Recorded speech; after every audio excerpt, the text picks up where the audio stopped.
Well, a lot of hockey tonight.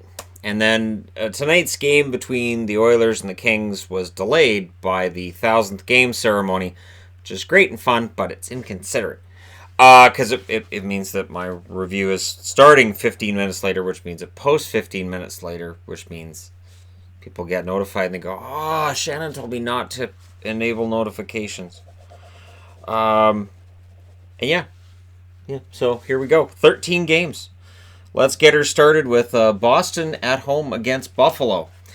Buffalo Sabres, they are in deep trouble.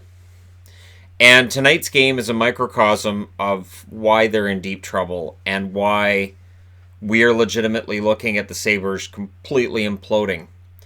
Teams around them are getting better. And there were some encouraging signs tonight, if you're a Leafs fan, that things aren't quite as dead as they looked.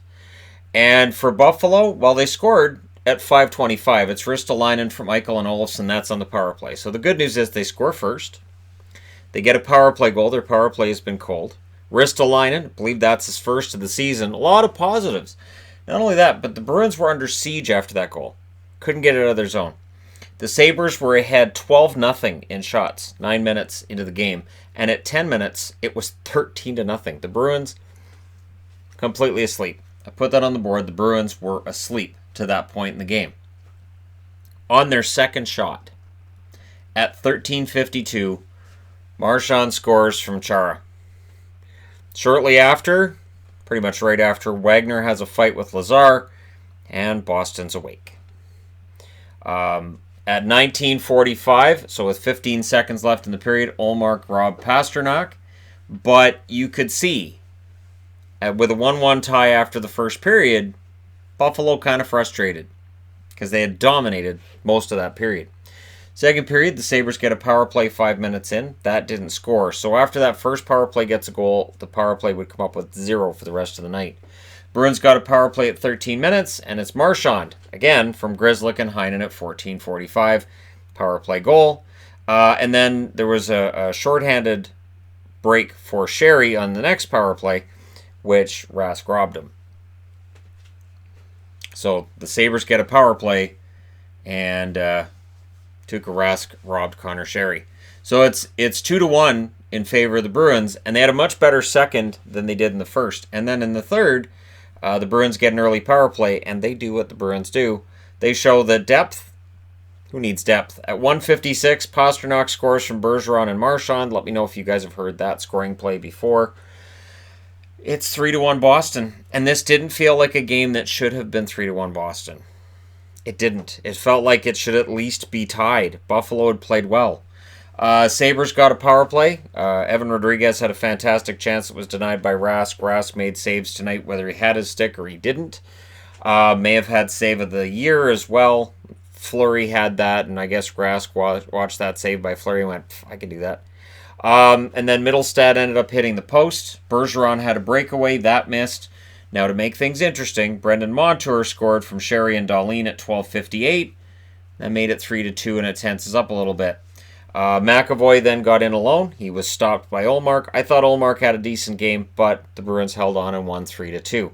Ullmark saved 24 out of 27. Rask saved 36 out of 38. Your 3 stars, Tuukka Rask, of course, with the highlight reel saves especially. Marchand and Heinen second and third stars. Power play. Buffalo goes 1 for 4. Boston goes 2 for 2. Shots. Buffalo in the first 17-4. Second period 14-7 Boston. In the third it was 14-9 for Buffalo. Final shots 38 for Buffalo, 27 for Boston. And this really is a microcosm for their season. Buffalo played well to start. They had their problems. Their penalty kill let them down after, and they come up just short. And we'll see if they're able to bounce back from this. Next up, Anaheim. Dear Lord. So Florida did this against Boston. Now they do it again tonight. And it gets aggravating because here's why it's aggravating. So for Florida fans, they're going to look at this and they're going to go, we are great at comebacks. Calgary was great at them last year too. The problem is at some point, teams aren't going to do this. So you don't want to be making a habit of getting behind by 4 goals. But I can't argue with the end result. The end result sees them come out on the plus side. So let's get into it. The Ducks were ahead in shots 5-2 at the 6-minute mark. Bobrovsky was definitely busier in the first half of that period. Gibson robbed Barkov and Dadonov back-to-back on the same play. Dadonov was denied again at 15:35. Then Jones scores from Silverberg and Henrique at 17:15. Perfect road period for Anaheim. But there's still 2 more periods to go.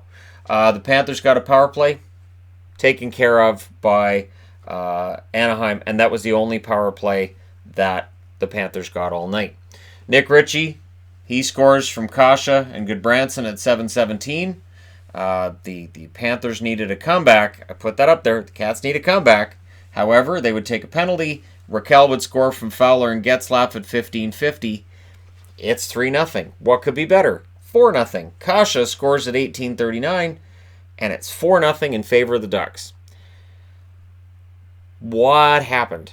You're 38 minutes and 39 seconds into the game, and you just stop? So Connolly scored from Vetrano 14 seconds later to make it 4-1. And then 27 seconds after that, Connolly scores from Trocheck and Strawman at 19:20. So in the last 2 minutes of the period, you scored once, they scored twice. It's 4-2 going to the third. And I thought, all right, well, as long as the Ducks can nail this down in the third period, it shows that maybe they're ready to come out of this slump they've been in for the last month. No. The Panthers pushed at 6 minutes and 30 seconds. They had another push at around 9 minutes and 30 seconds. They had these waves they were going in. And so did Anaheim, but theirs didn't seem to be quite as intense. And yeah, Ekblad scores from Huberdeau and Barkov at 11:55.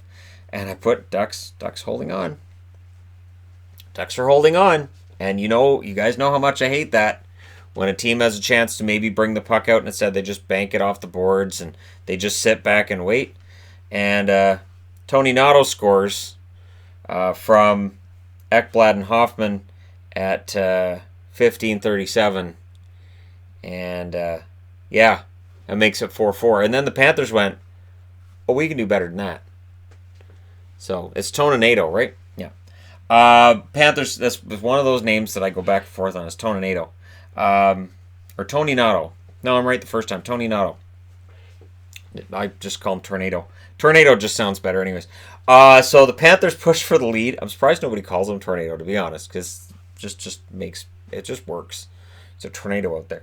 The Panthers pushed for the lead late. They didn't get it. I thought they were going to, because in the overtime, Ekblad ends up scoring 22 seconds in from Huberdeau and Barkov. We need to have a discussion about Anaheim's goaltending. I never thought we'd see the day that this happened. Gibson, 23 saves on 28 shots.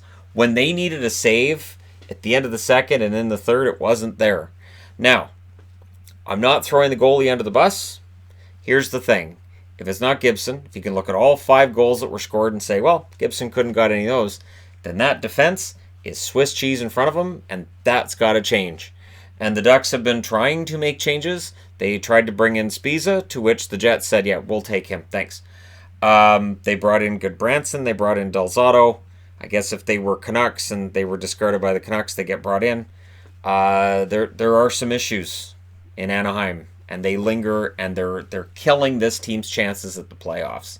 Absolutely killing them. We're in late November, but I'm already looking at the Ducks and saying, they kind of took a point off the board tonight. When you're up 4-0 late in the second, you have to win that game.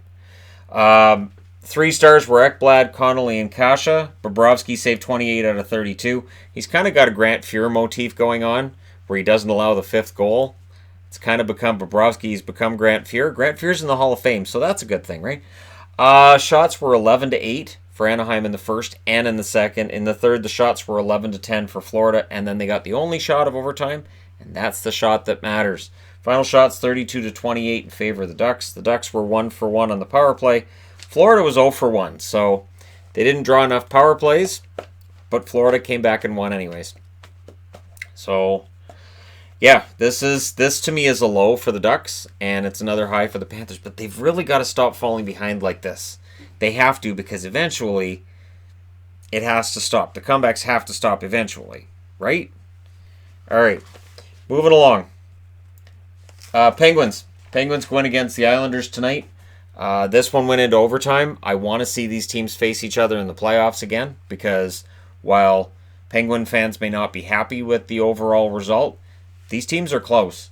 Malkin scored from Gensel and Marino at 1 minute and 4 seconds. So Marino continues to be a story in that we don't really talk much about Marino, and yet he's pretty good on the blue line.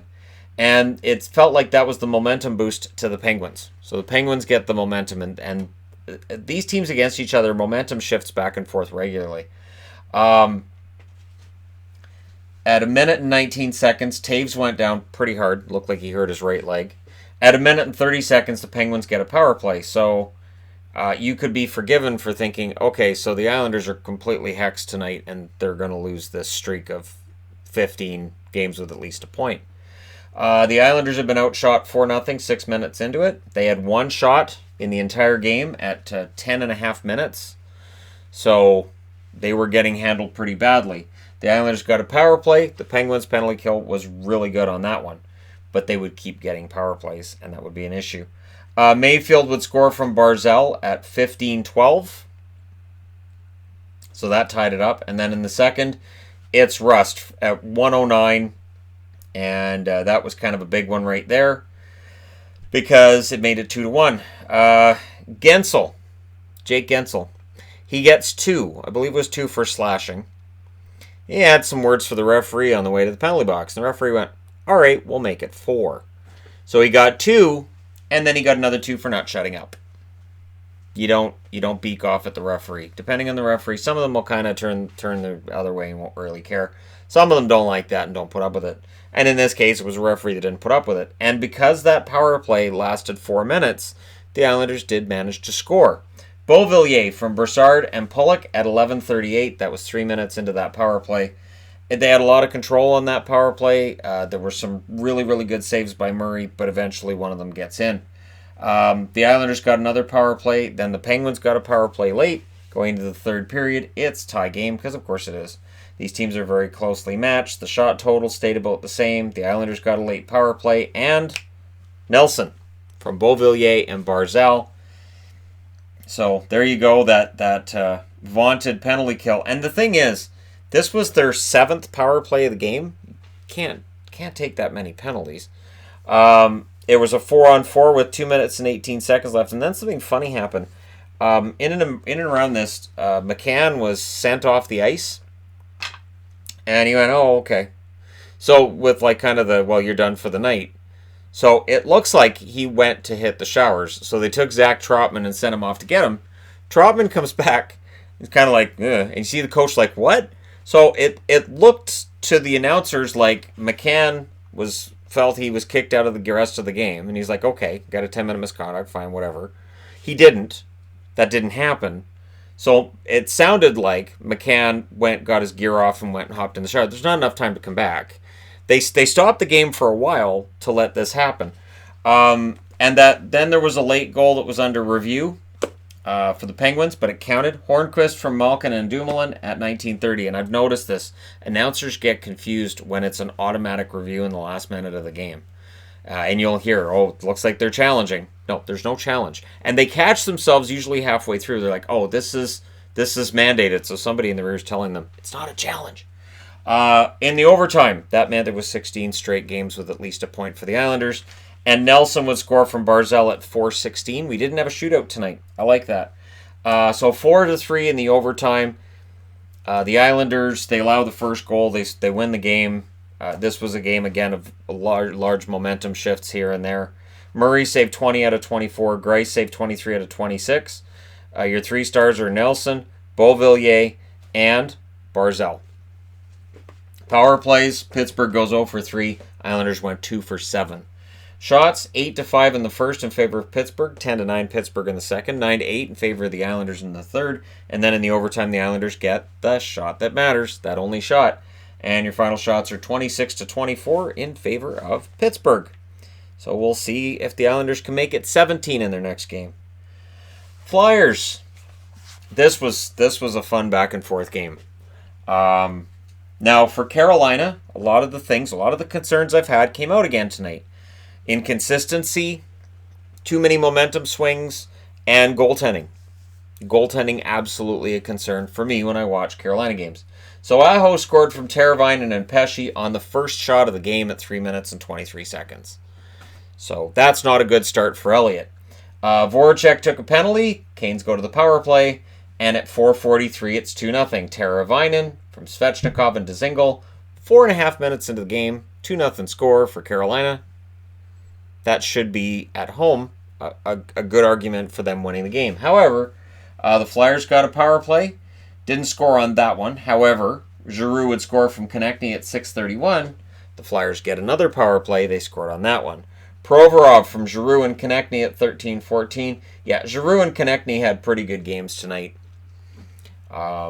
It doesn't get as much attention as some rookie kid that did pretty well tonight for Philly. So 2-2 is your score after one. Second period, the Canes got an early power play. Guess what happened? Frost scored shorthanded from Giroux at 2:51. Yeah, Frost. It's another goal for him. I don't know how many fans are going to have a player's jersey of Frost soon, but I'm thinking you're going to see a lot of Frost jerseys for the Flyers soon enough. The Canes got another power play.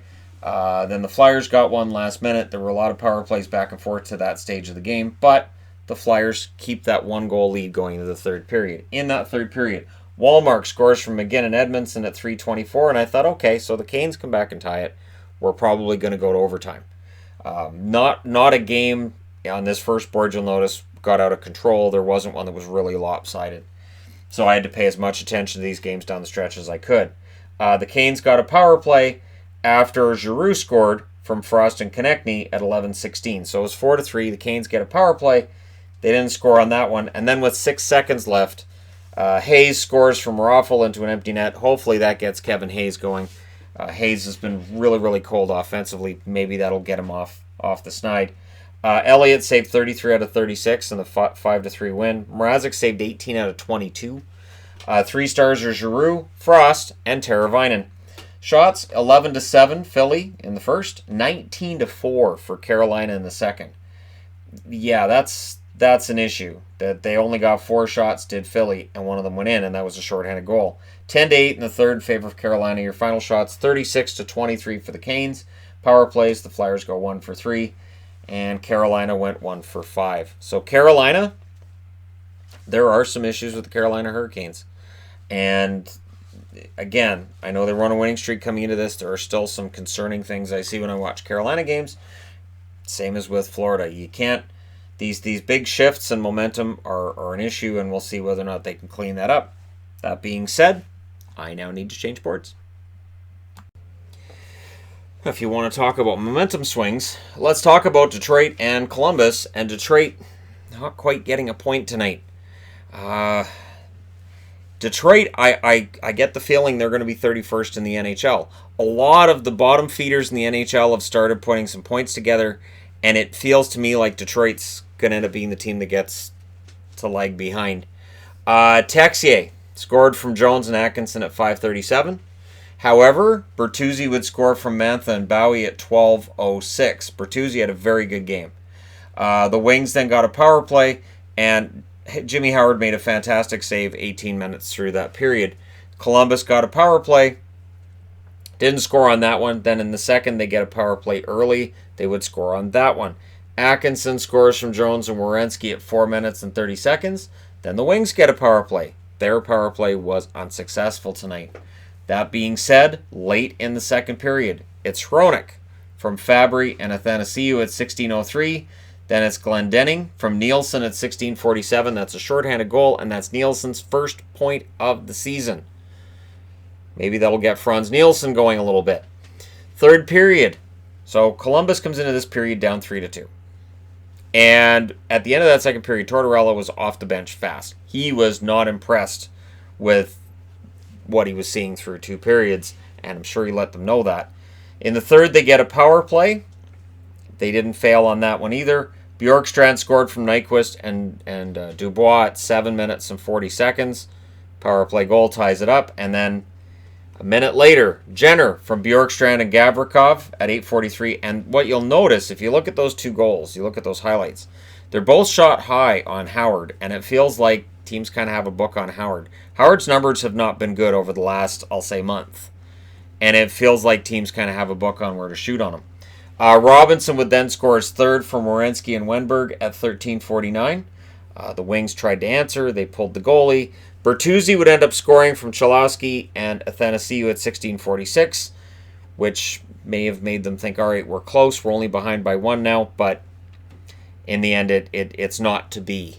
Columbus hangs on, wins this one 5-4, and it's a frustrating defeat for Detroit. And Columbus manages to hang on for the victory, only their 5th in regulation on the season.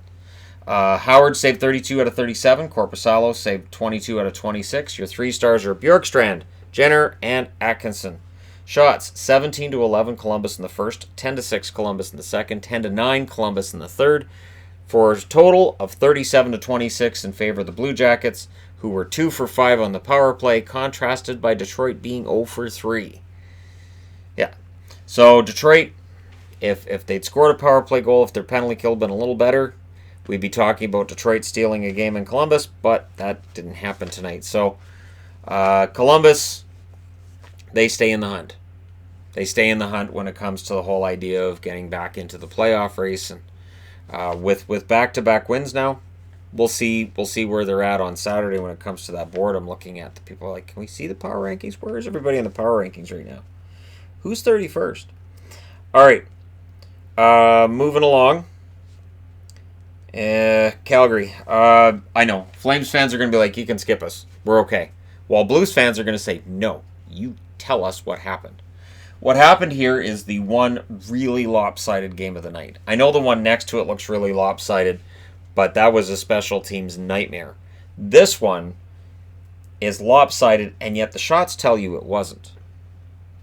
So, Calgary's in trouble. Now, we've seen one Canadian team yesterday come out and go, here's how we're going to fix it. Next up, Calgary, you're on the clock. How are you going to fix it? I assume firing the coach isn't going to be the way to fix it, but something has to give. There was an early crossbar for the Blues. This could have been worse than what it was. Sanford would score from Thomas at 12:07, and they were wearing those really nice throwbacks, St. Louis. Now, I'm not a fan of the design in general, but it's nice to see it on TV again. It's nice to see it being worn in a game, and in an Adidas, it looks kind of sharp. I was not a big fan of the design when they had it in the 90s, but it's fun to see those throwbacks on the ice. And I wish the Flames had a throwback to their angled, I call it the Germany one, where it's the weird stripes and colors. And anyways, they didn't. So we couldn't really fully experience a 90s game tonight. But it's 1-0 St. Louis after one. Second period, Sundqvist scores from Sanford at 6:23. Sanford had quite the game. He did. He had quite the game. Zach Sanford. This is St. Louis losing a player in Sammy Blais to go down with Steen and to go down with Tarasenko, and other guys step up. This is why St. Louis is one of the best teams in the league. The Flames tried to answer after that. They were unable to do so, and then Riddick with a nice stop on Bouwmeester shortly thereafter. Perron would score on the power play from Pietrangelo and Schenn at 9:42. The Flames got a power play shortly thereafter. Their power play would come up with nada. So they're down 3-0 going into the third. Early in the third, Sundqvist scored from Sanford and Thomas at 2:31. And then before we're halfway through that period, Dunn scored from Thomas and Sanford at 9:18. Yeah, Zach Sanford, good game. 1 goal, 3 assists for him. The power play for the Flames, they get a late one. And I asked the question, is this the bottom? So is this the bottom for the Flames? Or can it sink further? So they come out of tonight with 0. A goose egg on the board. The only shutout of the night out of 13 games, and Calgary is the one that suffers it. Now, there's no shame in being shut out by Binnington, who had to save 40 shots. So they got a lot of shots on him, and he was good. Riddick saved 26 out of 31. He was less good. Your 3 stars are Sanford, Sundqvist, and Binnington. Power plays, Calgary goes 0 for 4. St. Louis went 1 for 2. So they didn't get as many opportunities, but they capitalized when they got them. Shots were 16-13 Calgary in the first, 17-11 Calgary in the second. Both teams had 7 shots in the third for a final total of 40-31 in favor of Calgary. So what's going to give? Because I'm ready tomorrow to put on the board what's going on with Calgary. That's fine. I'm not going to start over. It's not going to happen. That marker can sit on the floor as far as I'm concerned. I don't need you anymore, marker. It's the goal marker. I don't need it until tomorrow. There's only 2 games, so if that marker wants to die, it's fine. I can find another one. But I am ready to put on the board tomorrow Calgary stats. And all I do when I make the videos on a single team is I just put on the board, okay, here's where they're at. Here's what's happened. Oh, okay, that's what's gone wrong. So we'll take a look and see, is it goaltending? Is it that they're just playing overall like crap? What is it? What is it with Calgary right now? Because this result tonight, it is yet another loss. They now have 10 wins to go with 12 regulation losses. That's not good enough. For a team that won the West last year, this is not good enough. It won't stand, and so I'll take a look. And keep in mind, when I take a look, either teams turn it around or they fire their coach, apparently. So we'll see what happens. Next up, Vancouver. This was a bewildering game. I would love to tell you guys I cheered with every goal Vancouver scored. I'm bewildered. The Predators were ahead in... I put up here, Predators are ahead in shots, which is standard. They've been ahead in shots in almost every game. They get a lot of shots. They don't get a lot of goals. And it's becoming an issue. Now, Johansson would score from Yossi and Arvidsson at 8:07, and I kind of called that in the preview this morning. Because Johansson hadn't scored a goal in a while. But they don't hold that lead till the end of the first. They take a penalty. Pettersson from Hughes and Horvat at 16:34. Another penalty. Graovac scores from Edler at 18:34. The Predators get a power play in the last minute of that first period, but they come out of that period down 2-1. Second period, they get another power play after that power play is over. Järnkrok scores at 4:56. So it's 2-2. Then they take a penalty. On the power play, Vancouver, it's JT Miller from Brock Besser at 7:07. I don't understand what's going on here. I really, really don't. No idea. The Canucks then get a power play late. Brock Besser scores on it from Hughes and Miller at 18:05. The Predators celebrate this by going back to the box. Horvat from Pettersson and Hughes at 18:32. That's 27 seconds between power play goals. I don't know what's happening, but this is kind of what I've been talking about. So Vancouver, when you look at the overall power play numbers, they are one of the top teams in the league. After tonight, I wouldn't be surprised if they're first, or at the very least top 3. But their power play is either fantastic or it's garbage. There doesn't seem to be an in-between. So they come out of the second period with a 5-2 lead, and me just scratching my head and going, I don't understand what I'm watching here.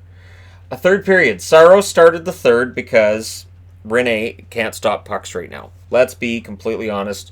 Pekka Rinne is fighting it, and I think that's Nashville. Absolutely, I could warrant doing a video on Nashville and what's going on with them. Because this is, 3 games now where the goals against are way too high. The Chicago game, the Colorado game, this game, that's 3. Where the goals against is way too high. Predators got an early power play because Edler takes penalties. This is what Alex Edler does this year. He takes a lot of penalties, and he's starting to drive me nuts again. The Canucks were guilty of sitting back, kind of sitting on the lead, which you would think with 3 goals as your lead, that would be something I wouldn't want to complain about. But I've watched Vancouver lose leads before. Duchesne scored from I will fix that. It's from Järnkrok and Granlund. Now, the reason at 8:31 I would have written that down wrong is I was mad for Markstrom. That's where Markstrom ends up on the board. I was mad for Markstrom on that play that it felt like the Canucks were just leaving him hung out to dry in the third period. That's why I wrote Markstrom instead of Järnkrok. It was a goal that was initially given to Järnkrok, and they changed it after to Duchesne. Yossi hit the side of the net not too long after that. So it's 5-3, and it was almost 5-4. And that's where I'm ready to pull what's left of my hair out. They went almost 6 minutes without a whistle, which benefits the team with the lead, right? Because you're killing the clock. And then the Canucks take a too many men on the ice penalty at 16 minutes and 11 seconds because of course they did. I can't prove that Edler was behind it, but I can't prove that he wasn't behind it. With 2 minutes and 2 seconds left, they get an empty netter. It's Pearson that gets the empty netter, makes it 6-3, and it ended the siege that the Canucks were under. But this was a a result that, again, they get the win. They win 6-3. I don't like the third period. Markstrom saved 45 out of 48. That's a lot. Rinne saved 12 out of 17. That's not a lot. And Saros saved all 5 shots he faced in the third period. We're there. UC Saros is now the better goaltender in Nashville. I feel comfortable saying that after what's happened over the last few weeks. UC Saros should be the starter for the Preds. 3 stars are Markstrom, Pettersson, and Järnkrok.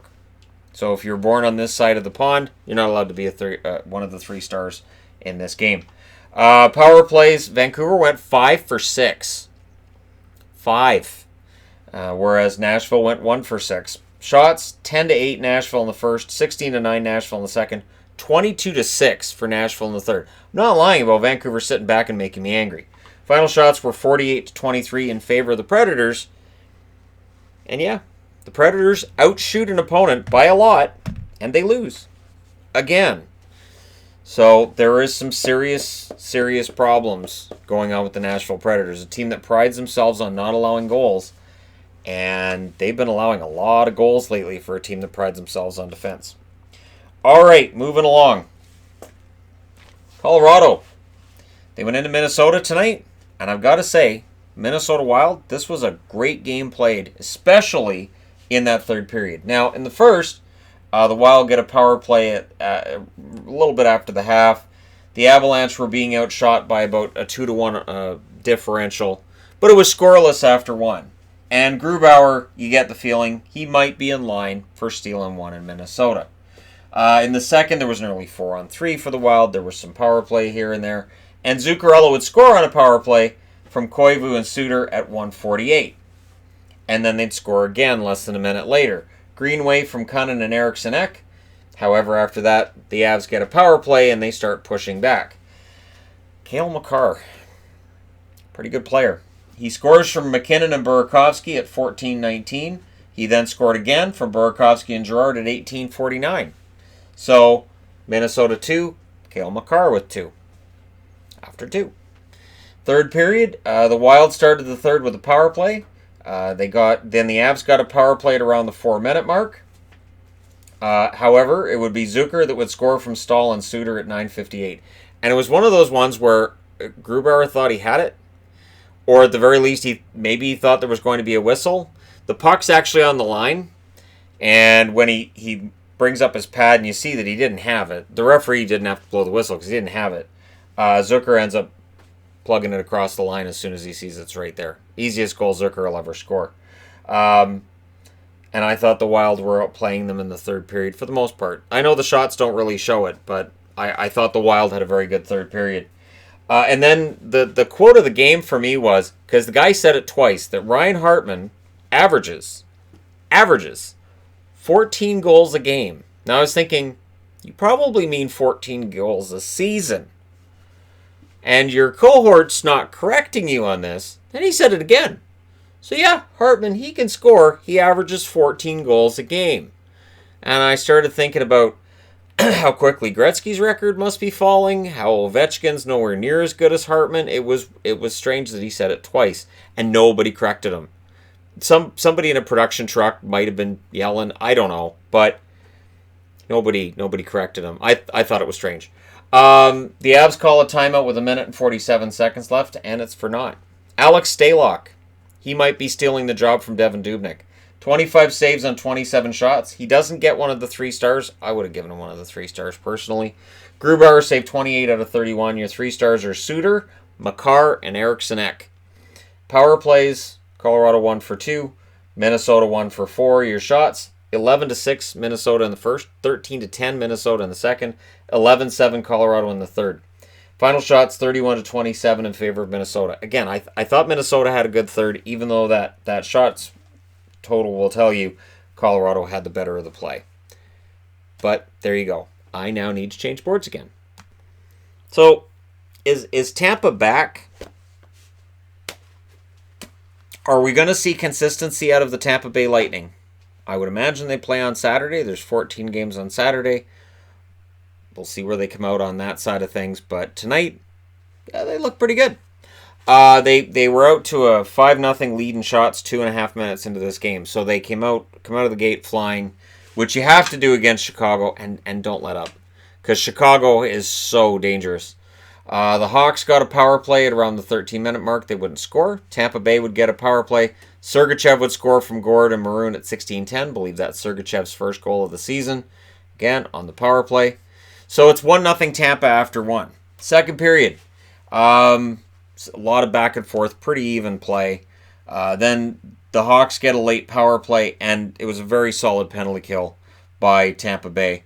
They even pushed in the last minute after they killed that power play off. In the third period, with a 1-0 lead, I didn't think they were guilty of sitting on it, but Seabrook would score from Sod and Taves at 8:27. So Seabrook seems to be putting up some goals over the last week and a half or so. Cirelli, though, would make sure that their dreams were dead about a minute after that. He scored from Hedman and Killorn at 9:44.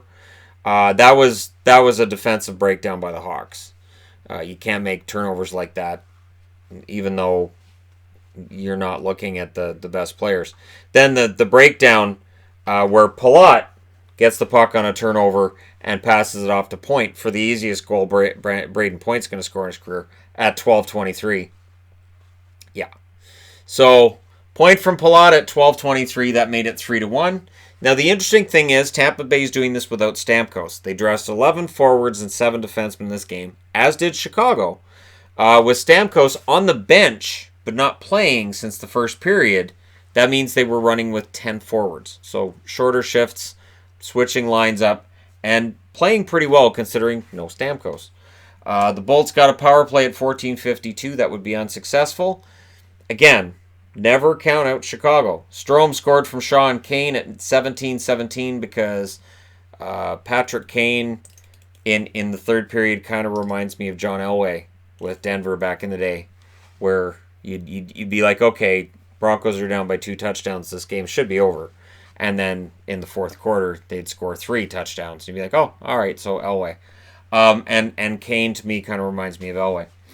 However, an empty netter by Paquette from Cirelli at 19 minutes would end it just as it was getting interesting. The Hawks did pull the goaltender again while down 4-2. They would be unable to get any closer than that. So your final score is 4-2 for Tampa. Good road game for them. McElhinney saves 32 out of 34, so good appearance for him. Crawford saved 31 out of 34. I can't fault him on the goals that they got. 3 stars, Hedman, Cirelli, and McElhinney. I don't know if I would have given all 3 stars to Tampa in this, but not my call. Power plays, 1 for 3 was Tampa, 0 for 3 was Chicago. The shots were 14-12 Tampa in the first. They also led in shots 10-8 in the second. 14-11 for Chicago in the third. Final shots, 35 for Tampa, 34 for Chicago. So, good close game. For Chicago, it could have been a heck of a lot worse. There were results tonight that were worse for home teams. But for Tampa, we'll see if they can build on this. That's the important thing. Can the Tampa Bay Lightning build on tonight's result? Next up, Dallas. Tonight was an odd night. It is rare that Boston, Vancouver, and Dallas all win. And they did it. They did it tonight. Now, the Jets didn't roll over. And you got to give them credit for that. They got a power play in that first period. Heiskanen hit the post in that first period. And I was, at that point, kind of crazy. Because remember, these start at 5:30 my time. At the time these games started, there were 10 hockey games on at the same time. And I have one set of eyeballs. So the idea of, well, you could have all these different monitors going, no. Then I'm just standing there, I'm just overwhelmed. Then you're just overloading. You can't process all that. So, yeah, that's what I've got for notes from the first. Second period, Janmark scored from Sekera and Perry at 7:37, or Sekera. It used to be Andre Sekera, now it's Sekera. So, who knew? Dickinson would then score from Fedun and Perry at 9:43. Corey Perry has started putting up some points. I got to admit. He would get another assist on the next goal that came from Faksa at 13:19. And Radek Faksa, if he starts scoring goals, Dallas is in good shape. Keep in mind, Rope Hintz was the only Dallas star scoring in their first 10 games. Rope Hintz has been out for a while. He's still their leading goal scorer, but now this team can score goals. Connor would score from Scheifele less than a minute after Foxa gets that goal to make it 3-0. The Jets were crashing the net for more. They got a power play late. And it felt like they were still in this. And they would prove that in the third period where Patrick Laine would score from Pullman and Perreault at 8:35. And shortly after that, they were pushing for the tie. They were crashing the net a lot. Rough night for Bishop in his crease. Hellebuck then stopped Alexiak. He had some really nice saves in that third period to keep it close. Then Zbiza would score from Kopp and Beaulieu at 15-14. That is Zbiza's first goal as a Jet. And it's a tie game. 25 seconds later, Jamie Benn said, nope. And he scored. So Jamie Benn, he's back. Yeah. That to me made it official, where he said, all right, I'll do this then. The Jets took a timeout with 44 seconds left. That would be unsuccessful, as Tyler Seguin would get an empty netter from Dickinson and Heiskanen in 1926, which was reviewed forever as potentially being offside. And it was ridiculous. It was one of those ones where his toe might have been a little bit up and the puck was kind of touching the line. They're supposed to have meetings about that soon, if they haven't already, to refine it so that if your skate is in touch with the plane of the blue line, it doesn't matter if your skate's on the ice or not. It's really aggravating. It's really aggravating when, especially, and it's an empty netter. Like, we know Dallas is going to win. Why are we spending all this time? And it was onside. They decided it was onside. Or that they couldn't find a conclusive angle that overruled it. It didn't matter. It was an empty net goal. Final score is 5-3 Dallas. Hellebuck, 31 saves on 35 shots. Bishop, 23 saves on 26 shots. Your 3 stars are Ben, Perry, and Foxa. I would have made Perry the first star. Because without Perry's 3 helpers, Ben doesn't get that winner. Right? Power plays, both teams went 0 for 2 because Dallas's power play sucks. Shots were 13-10 Dallas in the first, 9-8 Dallas in the second, 14-8 Dallas in the third. Final shots 36-26 in favor of the Dallas Stars. Pretty impressive night for Dallas, and for Winnipeg, pretty impressive comeback. So this was a really fun, close game, and we'll see if this ends up being a rivalry sooner rather than later. All right, moving along. Toronto. I don't applaud teams in reviews, but if I could, I'd start with these guys. The Toronto Maple Leafs coming into tonight, they had a brand new coach. The practices they ran this morning were different. He ran them through completely different practices. He changed the lines, minimally, but he did change the lines. You could forgive the Leafs if they came out tonight under Sheldon Keefe and had a bad game. You could forgive them if they came out tonight and they allowed some goals they otherwise wouldn't have, and we could have looked at the highlights and said, you know what, they're learning a new system, they're under a new guy. It's okay. They didn't do that.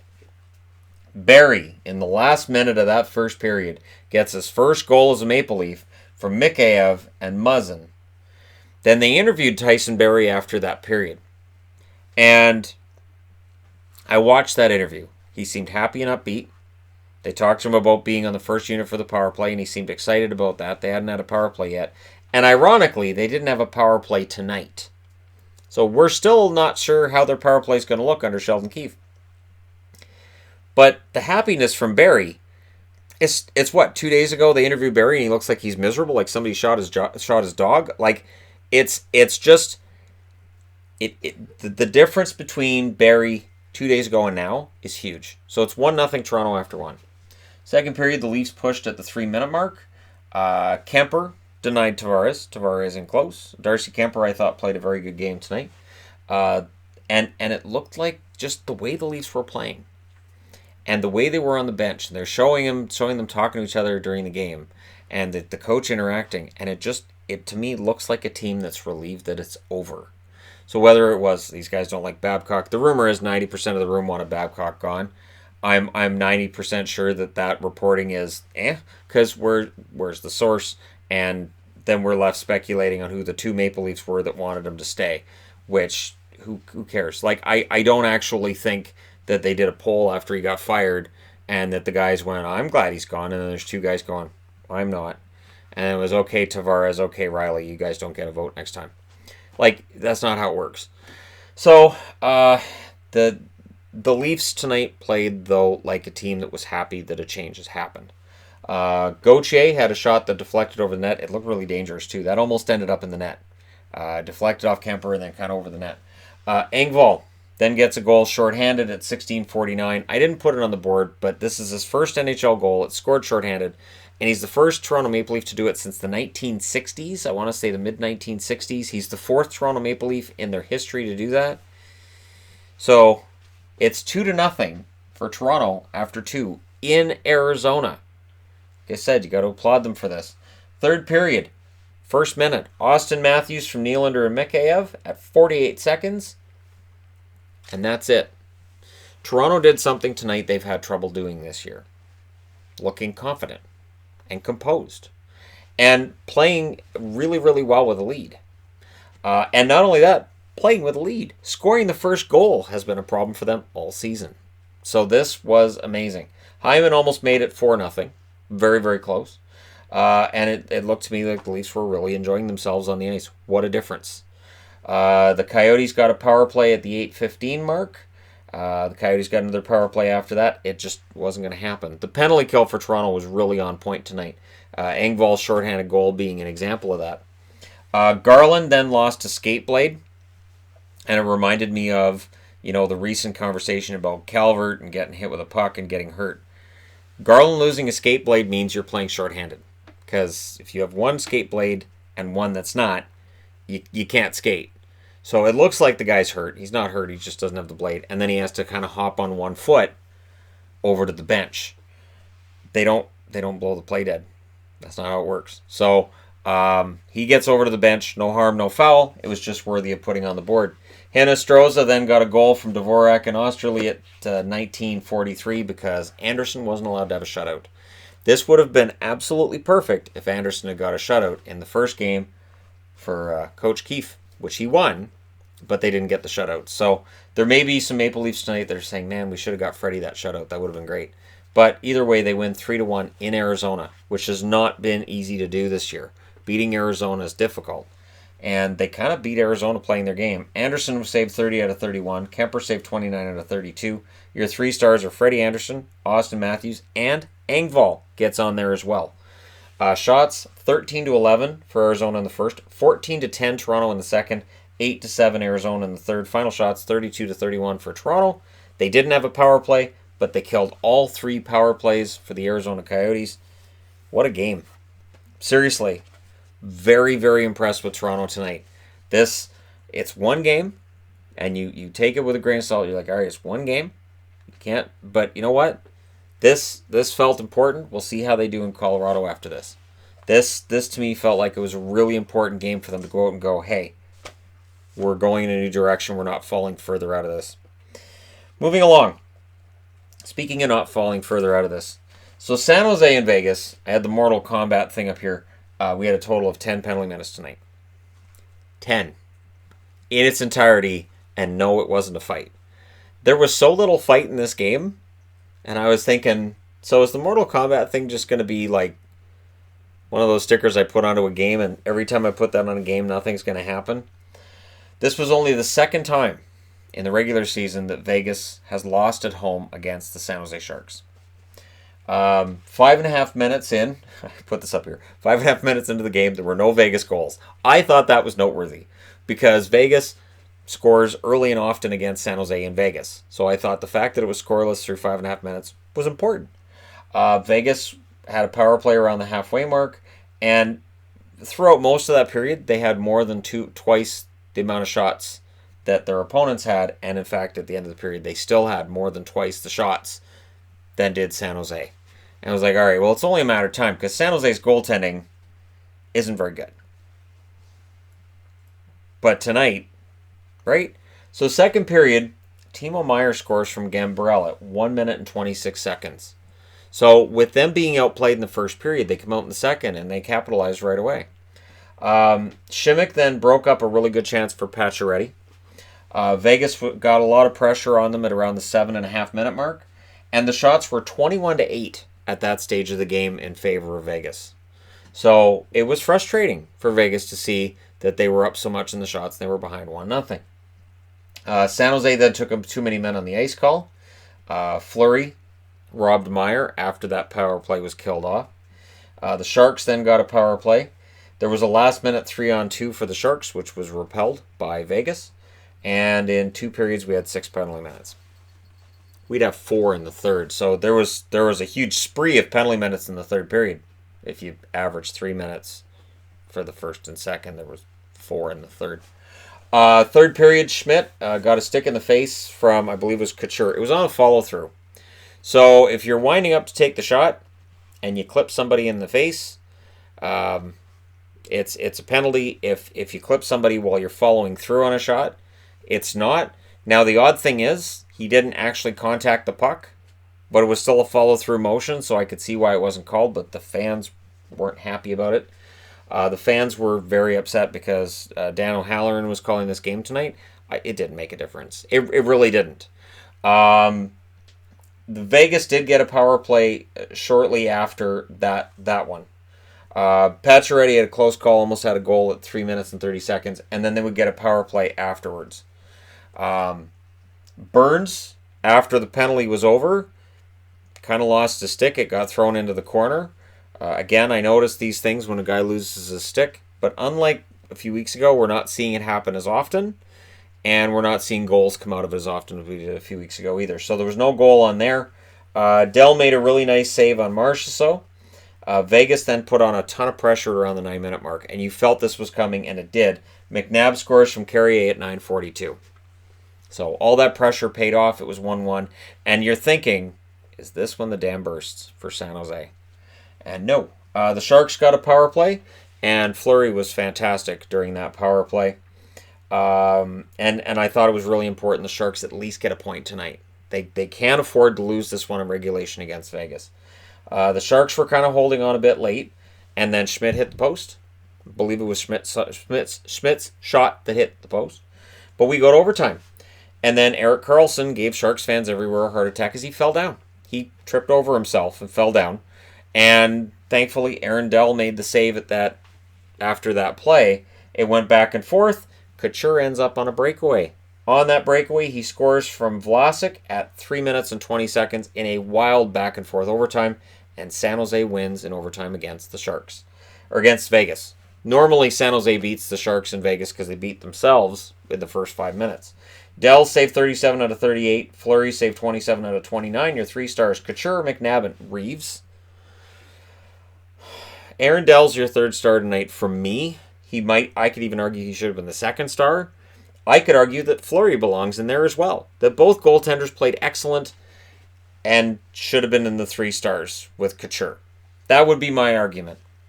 Power plays, San Jose 0 for 2, Vegas 0 for 3. So the power plays didn't affect things at all. Vegas got more power plays than San Jose as well. Shots were 14-6 for Vegas in the first, 14-11 Vegas in the second, 6-6 in the third, and then 6-4 in favor of San Jose in the overtime.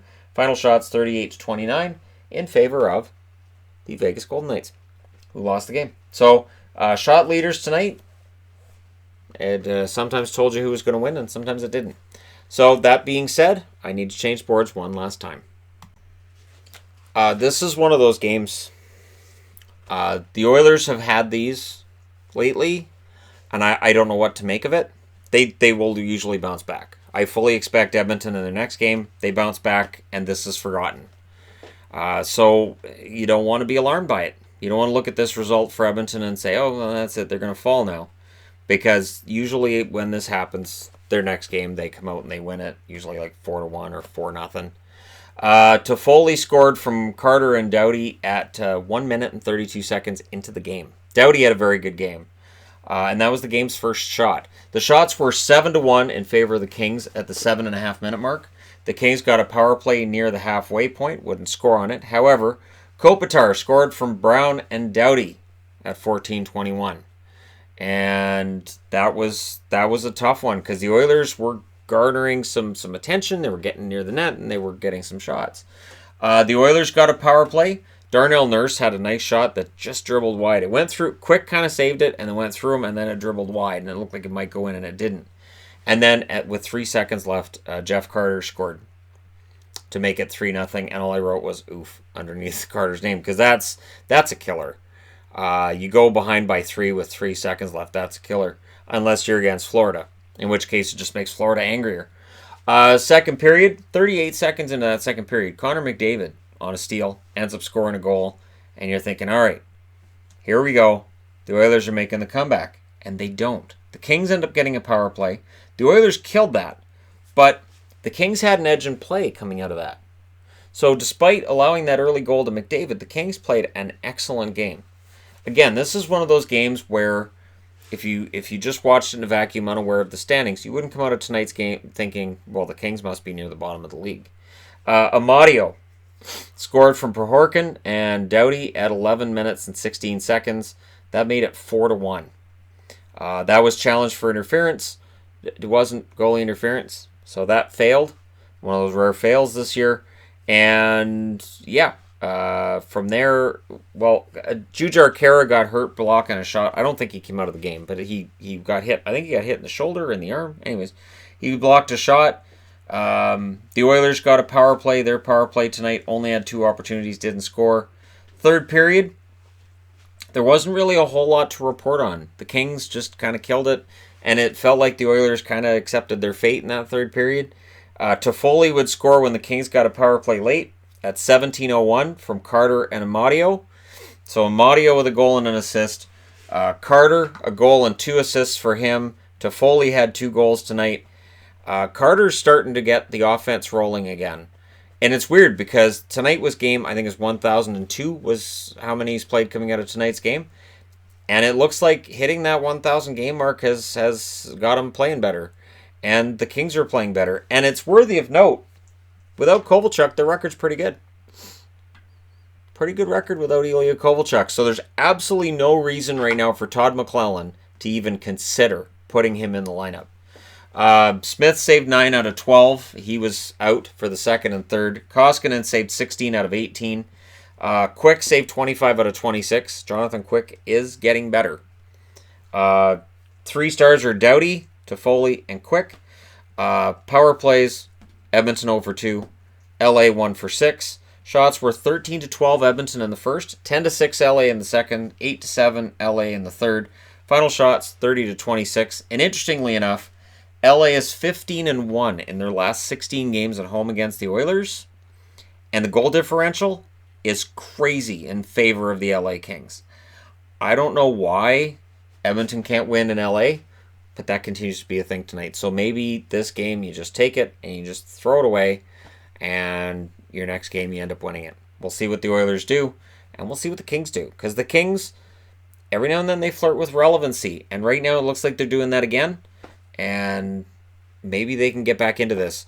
November has seen a lot of the teams that got off to really bad starts in October kind of pick things up to a level where a GM won't be looking to sell and won't be looking at that kind of talk right now. And we'll see if they can keep it up through the rest of November and into December.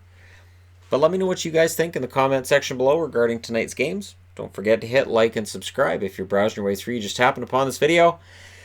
Thank you guys so much for watching, for all your support, and especially, I'll send a thank you out to Bernie Morris and Beverly McIntosh on Patreon, who've been patrons for a while, and for all their support. And thanks to you fine people, I am able to do this and to provide this service for everybody out there watching this on the interwebs with all the tubes and all the things that happen with it. So yeah, thank you guys so much for watching. Tomorrow night we've only got 2 games. So nice quiet night, and then we've got 14 on Saturday, which will be split up. There are 3 early games and then 11 on late, so I will split up the review that day into 2 parts. Thanks for your support. I'll talk to you again soon.